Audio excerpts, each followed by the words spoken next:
is Kareem Khalifa. Today, we'll talk about negation rules, subproofs, and proof strategies.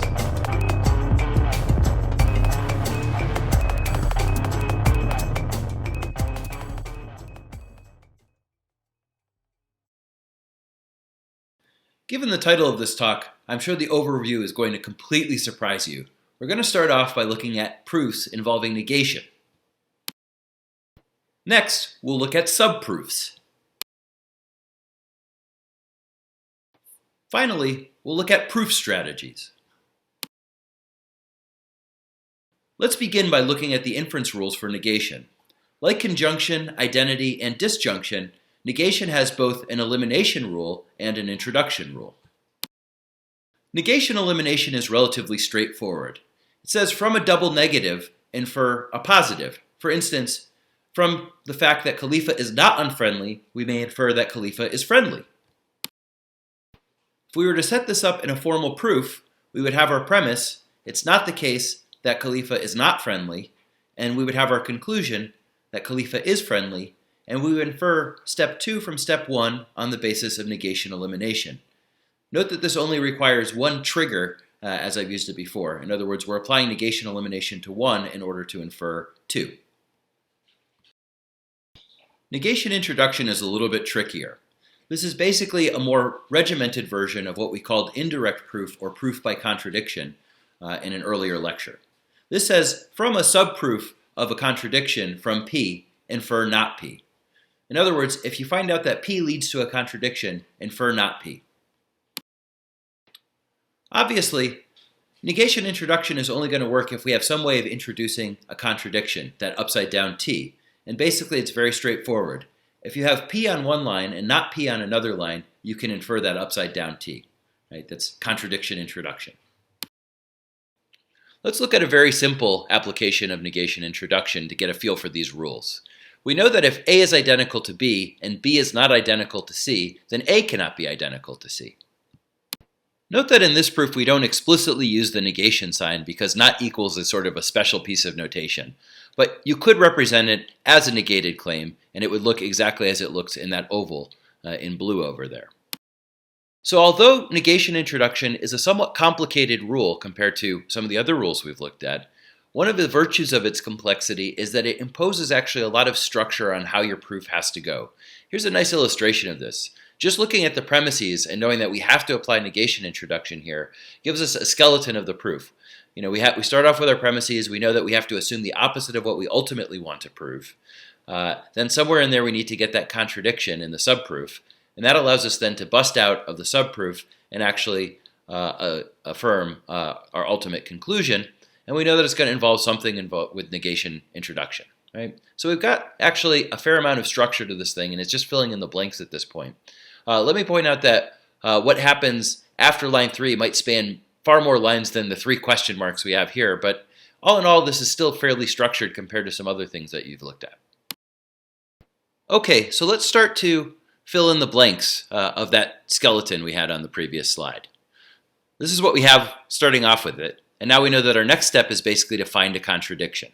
How do we do that? All right, well, we'll reason our way through it. So the thing that I notice is if I use 1 and 3, then I can basically get a contradiction already. I'll see that I have the contradiction with 2 and 4. But let's not even worry about the contradiction for now. Let's just make sure we understand how I got line 4. If we look, we see that A is identical to B. Furthermore, the assumption of our subproof is that A is equal to C. Therefore, B is equal to C. As we can see, we have a contradiction on 2 and 4. Our rule, contradiction introduction, makes this explicit, and so we apply that rule and infer the upside down T on line 5. Okay, so we can wrap up the proof now. As we can see, we started off with an assumption of A equals C, which is the opposite of what we want to prove, so that's standing as the value of P in yellow on this proof on line 3. Then we had a subproof to a contradiction. The subproof goes from lines 3 to 5 and is in purple. The contradiction is on line 5 in green. And then finally, we got to infer not P. That is, we got to infer A is not equal to C on the basis of that subproof. So there's how it goes. Speaking of subproofs, let's talk about them a bit more. As we can see, we have a subproof once again going from lines 3 to 5, and let's just get clear on some basic mechanics involving subproofs. Remember, subproofs are what I called worlds of hypothesis, and the crucial thing that you have to keep in mind about this is that you can only exit the world of hypothesis in very, very specific ways. And so we'll talk about that. More technically, this is called as discharging certain kinds of assumptions in proper ways. As a rough rule of thumb, you can think of subproofs as obeying what I like to call the Las Vegas rule. What happens in the world of hypothesis stays in the world of hypothesis. So while the Las Vegas rule is by and large correct, it's got to have a few exceptions or else you could never leave the world of hypothesis. Obviously, we need to do that in order to say something of the actual world, if you want to put it that way. And so the special exceptions are basically the rules which tell you what to do when you have a subproof. Right now we have only two of those, negation, introduction, and or elimination. We'll add just a few more throughout the course of this semester. Let's illustrate this by showing you what happens when you break the Las Vegas rule. What we have on the right over here is a proof which is exactly the same except for that last line. Instead of doing a negation introduction, we do an and introduction, but we bust out of the world of hypothesis when we do it. As you can see, this is not going to be correct. The short answer to why this is wrong is you violated the Las Vegas rule. You've busted out of the world of hypothesis without using one of those two pre-approved rules. Used and introduction, but the only way of busting out of the world of hypothesis is either using negation introduction or elimination, as we said before. It's probably easiest to see what's wrong with this and why the Las Vegas rule is a good rule by looking at an English example. Right, so corresponding to premise 1, let's say that Peter Parker is identical to Spider-Man, right? So in this case, Peter Parker maps onto A and Spider-Man maps onto B. Now, let's have something that corresponds to premise 2, right? Spider-Man is not Thor. Obviously, Spider-Man is still B and Thor is now C, right? So if we then skip down to line 6, the conclusion of this argument, we see that what we would infer from that is something completely bonkers. From the fact that Peter Parker is Spider-Man and Spider-Man is not Thor, we clearly cannot infer that Peter Parker is Spider-Man and Spider-Man is Thor. That's just nuts.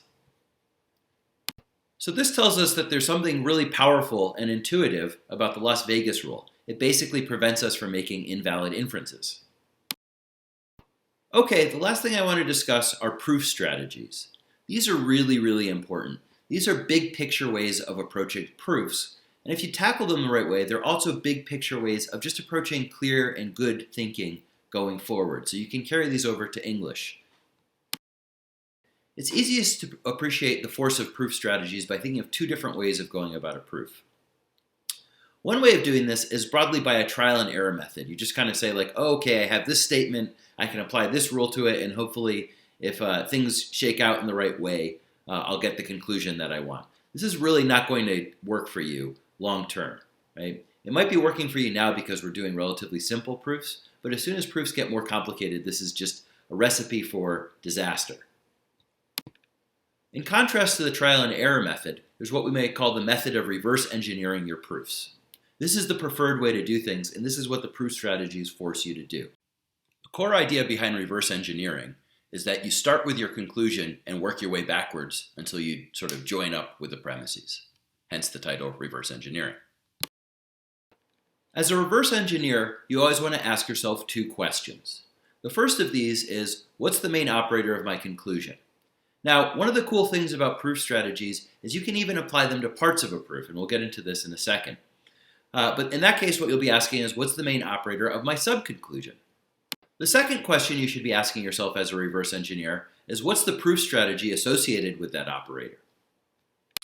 Note that essentially reverse engineering is stuff that you're doing in preparation for a proof. So the kinds of steps that we're looking at in the tail end of this presentation are basically steps that would end up on your scratch paper. They aren't going to end up being your final proof. It's sort of the brainstorming you're doing, and then you bring that to the proof that you would actually do, say, using Fitch, for example. So the first question, as I said, we will ask ourselves as reverse engineers is, what's my main operator? And here you just have to be aware of how punctuation works in first-order logic. So look at these four statements over here, and you can see that they're quite similar except for basically the placement of the parentheses. Let's talk through each of them and make sure we understand what the main operator is in each case. In the first sentence, the main operator is and. And we can tell this just by looking at where the parentheses are, plus the fact that negation always applies to the narrowest scope possible. So this says it's both the case that not P and either Q or R. The parentheses tell us that the second sentence is a disjunction. That's the main operator, or. So this says either it's the case that not P and Q or R. Note that the left disjunct of the second statement is an and statement. That's the main operator there, right? So it's both not P and Q is basically what's happening on that second line on the left disjunct. Contrast that with the third line.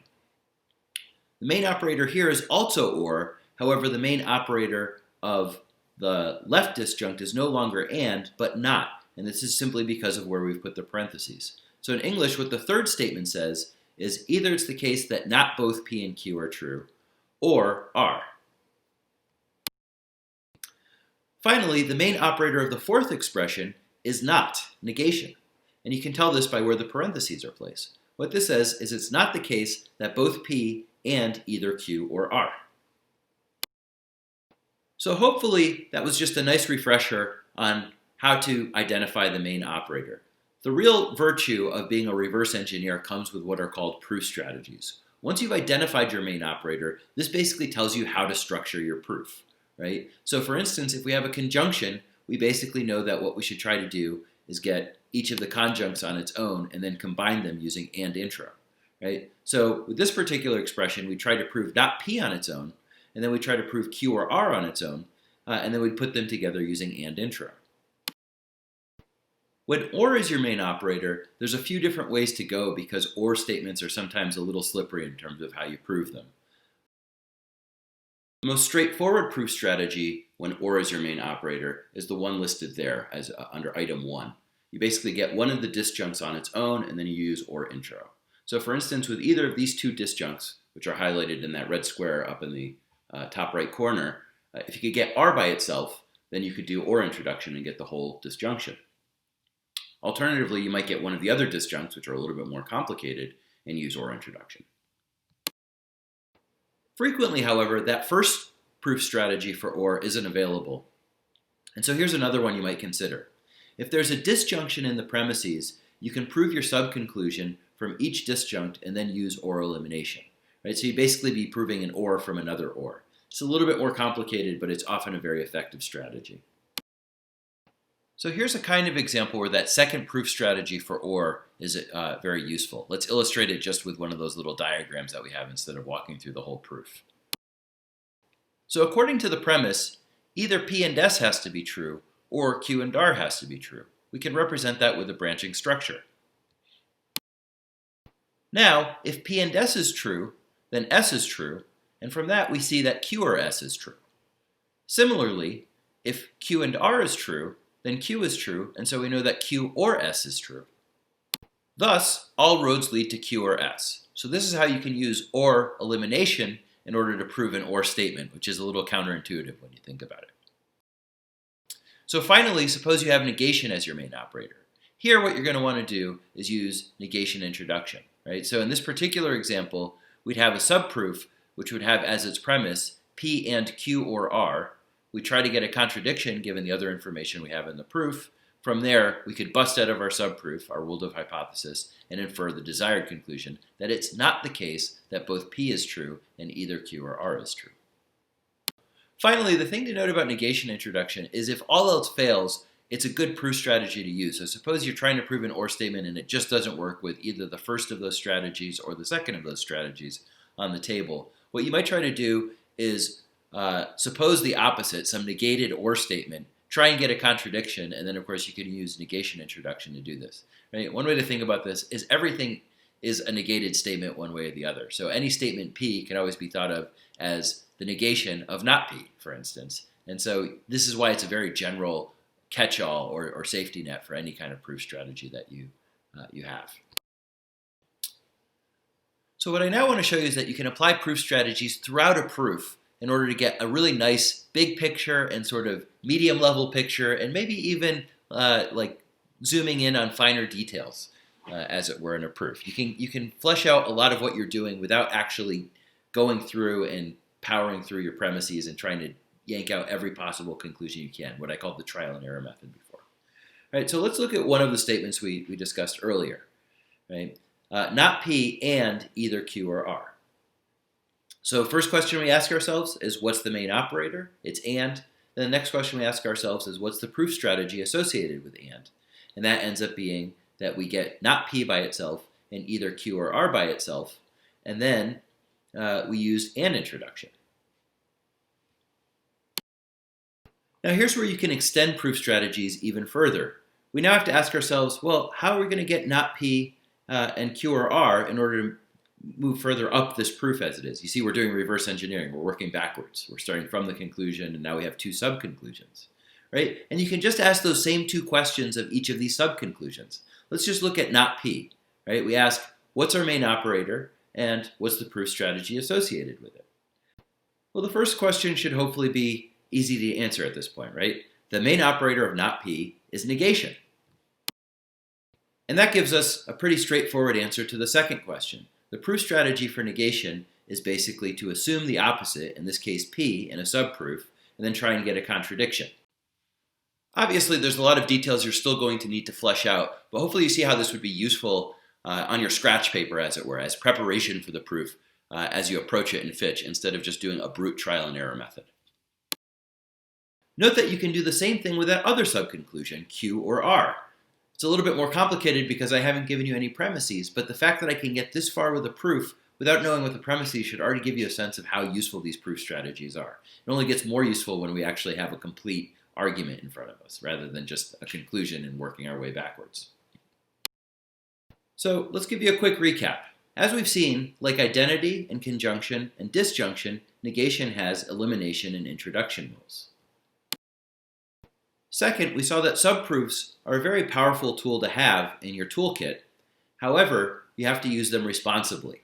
The main rule of responsibility is the Las Vegas rule. Whatever happens in the subproof or the world of hypothesis stays there unless you use either negation introduction or elimination or some other pre-approved exit rule from a world of hypothesis. Finally, we don't want to be buffoons when it comes to proofs. No trial and error method unless absolutely necessary. Become a reverse engineer. What that means is always asking yourself two questions. What's my main operator, and what's my proof strategy? Thanks, and I'll see you at the next lesson.